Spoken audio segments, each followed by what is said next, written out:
जैन ग्रंथों में श्रावक धर्म के रूप में 4 प्रकार के दानों की चर्चा आती है। कितने प्रकार के दानों की चर्चा आती है? 4 प्रकार के दानों की चर्चा आती है।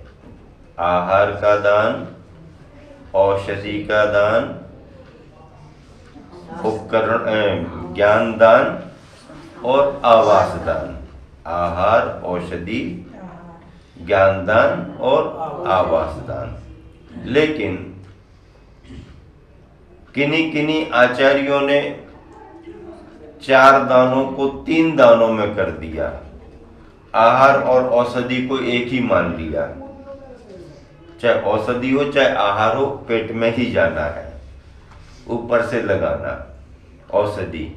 तो आहार दान में औषधि गर्भित हो जाती है, तो आहार दान, औषधि दान, आवास दान, ज्ञान दान आदि आदि।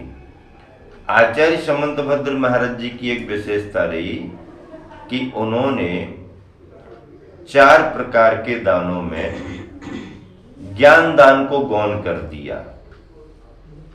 गौण नहीं किया, उसका प्रसंग दूसरे रूप में लिया। आहार दान उन्होंने लिखा, औषधि दान लिखा, आवास दान भी लिखा और ज्ञान दान की जगह उपकरण दान लिखा। क्या लिखा? उपकरण दान। उपकरण दान बड़ा व्यापक हो गया।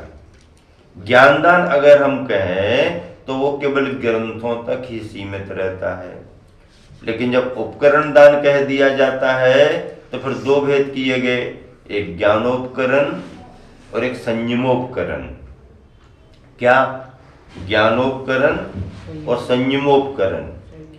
ज्ञानोपकरण का मतलब है ग्रंथ ज्ञान के उपकरण है, और संयमोपकरण का मतलब है संयम संबंधी उपकरण, अर्थात पिच्छी और कमंडलू ये संयमोपकरण है।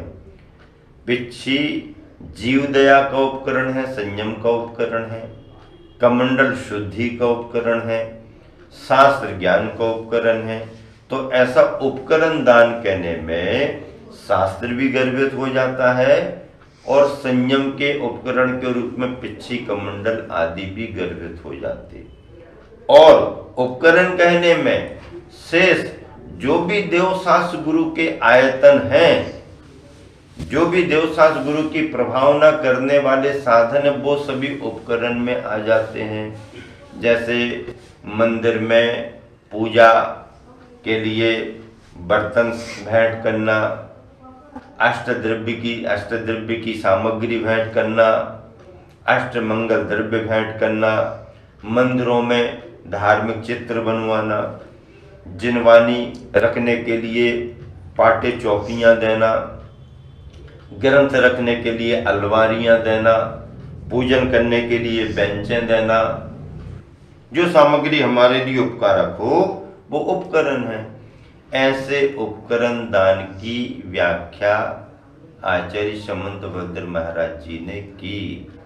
यह उनकी दृष्टि बड़ी व्यापक मानी गई है कि उन्होंने 4 दानों में उपकरण दान को सुनिश्चित किया है। ऐसे 4 दानों के माध्यम से ग्रस्त आरंभ परिग्रह से कमाई गई अर्थ का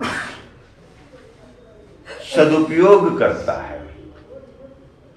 आरंभ परिग्रह से जो भी अर्जन होगा वो पाप रहेगा, लेकिन उसे भी अगर परिवर्तित करना है तो उसे धर्म के कार्यों में लगाना पड़ेगा।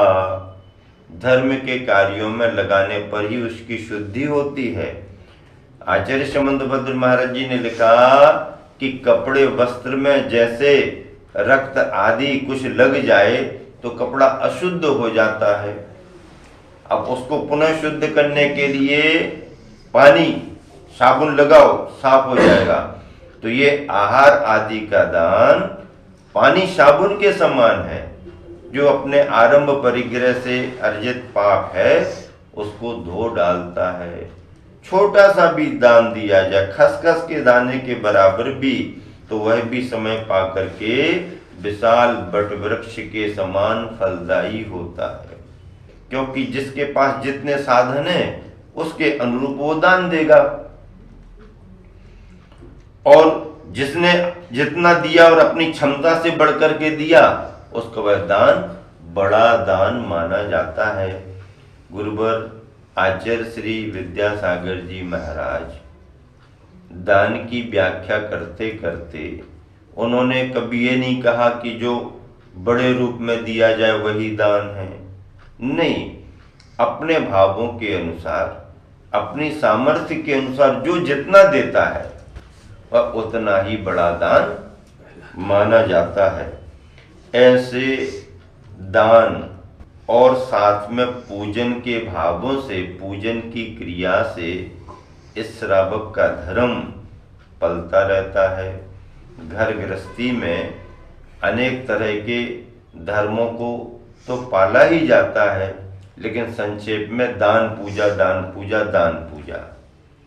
मुनियों के भी अनेक धर्म हैं, लेकिन संक्षेप में क्या? ज्ञान ध्यान, ज्ञान ध्यान, ज्ञान ध्यान, ज्ञान ध्यान, ज्ञान ध्यान, ज्ञान ध्यान तपो रक्तः तपस्वी स प्रशस्यते।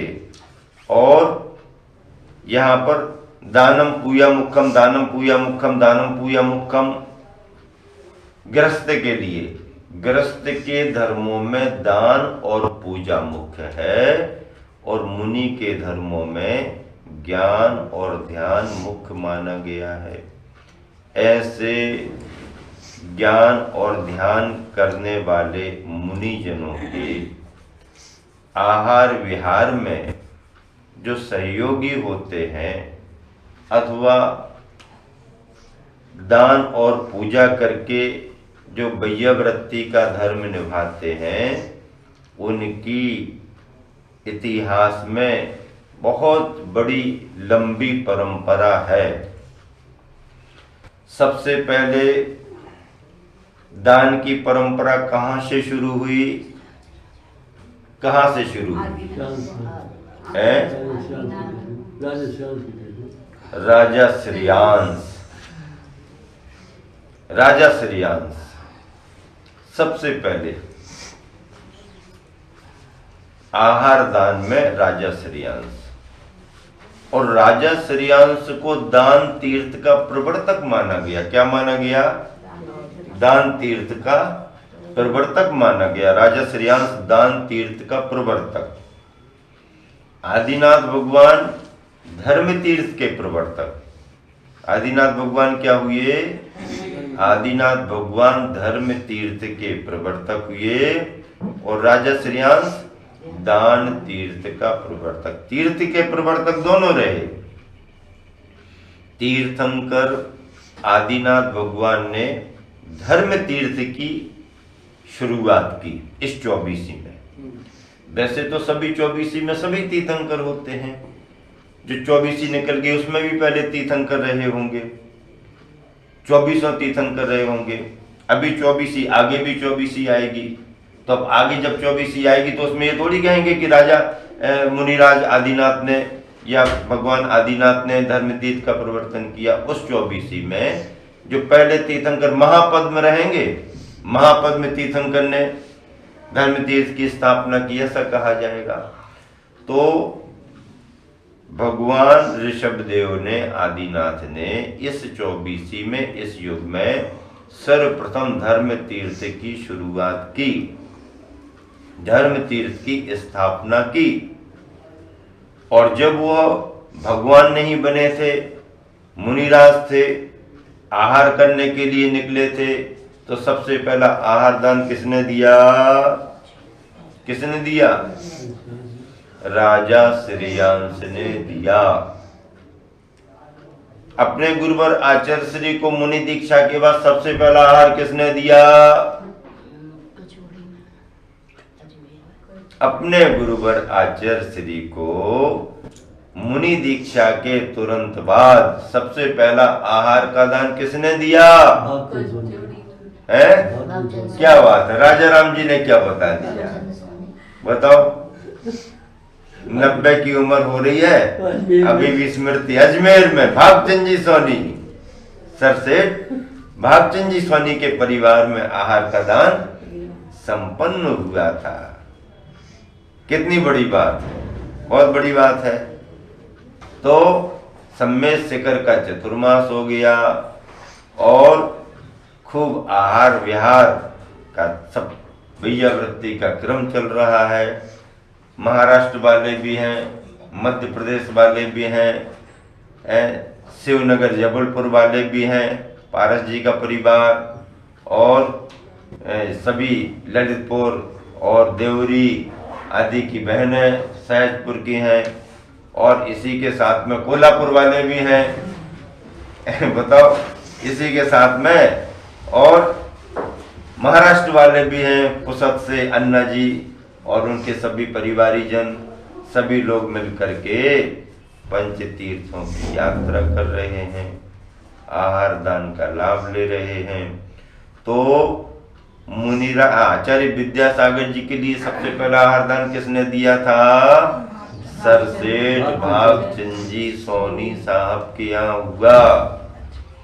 गुरुवर आचार्य श्री सुनाते, क्या सुनाते?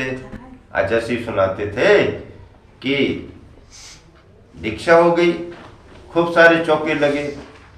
ज्ञान सागर जी महाराज जी वृद्ध थे, वो ज्यादा दूर जाते नहीं थे, तो पास ही पास हो जाता था उनका। अब नई दीक्षा हुई तो शहर में नगर में उत्साह था, तो सबने चौके लगाए, खूब चौके लगे। अब नए मुनि महाराज जी भी कहाँ जाएं? तो मैंने सोचा कि दीक्षा का विरोध जो कर रहे थे उन्हीं के यहाँ चलना चाहिए। तो वो कहने लगे, देखो सेठ साहब जी आचार्य ज्ञान सागर जी महाराज के बहुत बड़े भक्त थे, वो विरोध के भावों से विरोध नहीं कर रहे थे, लेकिन वह यह कहते हुए निवेदन कर रहे थे कि महाराज नई नई उम्र है, अभी अभी ब्रह्मचारी जी आए हैं, दक्षिण भारत के हैं, ज्यादा परिचित नहीं है, अभी 11 माह ही तो हुए हैं तुम्हारे पास आने में। ऐसे में अगर आप दीक्षा दे दोगे, नई उम्र है, इस समय नई उम्र में कोई दीक्षा लेते नहीं, और अगर दीक्षा देनी है तो आप क्षुल्लक अलग दीक्षा दे दो। क्षुल्लक अलग दीक्षा देने के बाद 1 साल 2 साल में देख करके फिर मुनि दीक्षा दे देना। आप एक साथ मुनि दीक्षा देंगे, नई उम्र है, महाराज ज्ञान सागर जी आप तो हमारे परिचित हो, लेकिन ये ब्रह्मचारी जी तो नए नए आए हैं।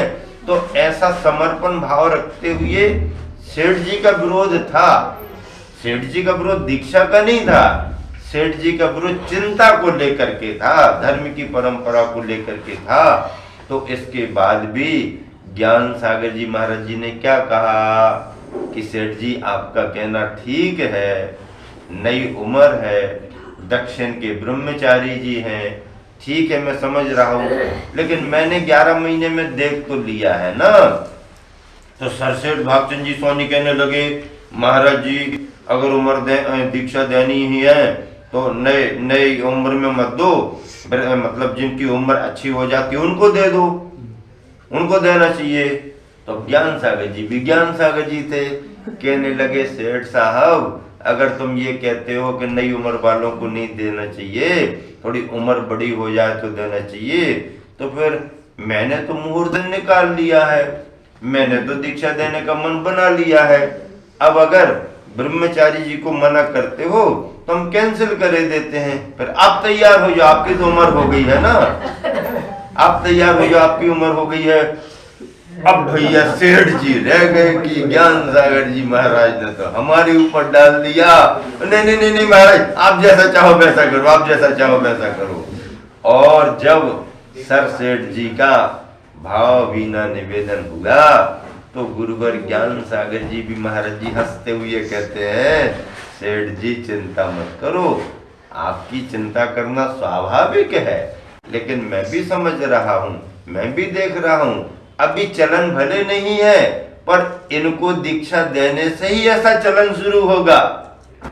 और ज्ञान सागर जी महाराज जी ने जो दूरदर्शिता से दृढ़ता से निर्णय करते हुए गुरुवर आचार्य श्री को दीक्षा दी।